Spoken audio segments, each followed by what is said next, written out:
qu'on n'est plus dans une nature campagnarde. C'est qu'on est dans une nouvelle génération.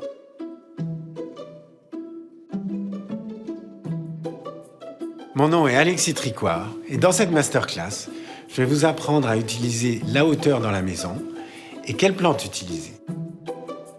En fait, pour moi, le végétal est un élément transversal entre toutes les disciplines que je réalise, entre le design d'objets, de mobilier, l'architecture intérieure, la scénographie.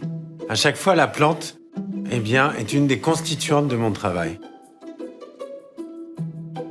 Alors, mettre des plantes en hauteur, ce qui est intéressant, c'est que ça permet de libérer l'espace au sol. J'ai une mission, c'est de reconnecter les gens à la nature et de participer à la transformation de cette société, d'intégrer la nature dans notre quotidien. Les plantes qui fonctionnent bien avec la hauteur, justement, ce sont des plantes grimpantes, ce sont des plantes qui font des lianes, des grandes lignes qu'on peut diriger dans toute la maison. Ce sont des plantes qui retombent en gerbe, qui prennent du volume, qui prennent leur place.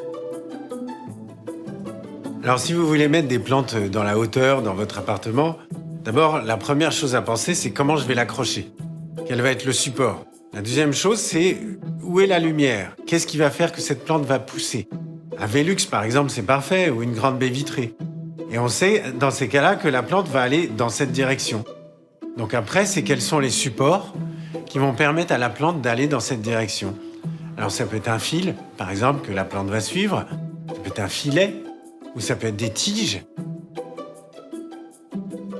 Alors il y a des plantes qui sont extraordinaires pour ça. C'est des plantes qui poussent sans terre, sans peau. Il faut les brumiser une fois par semaine. C'est les Tillandsia. Ça pousse très très doucement. Ça fait 2 ans que je les ai. Et voilà, elles ont dû pousser de quelques centimètres. Mais c'est assez extraordinaire et en plus on peut en mettre plein pour créer un tableau végétal. C'est-à-dire que si vous en mettez des espèces différentes, on peut créer une composition originale.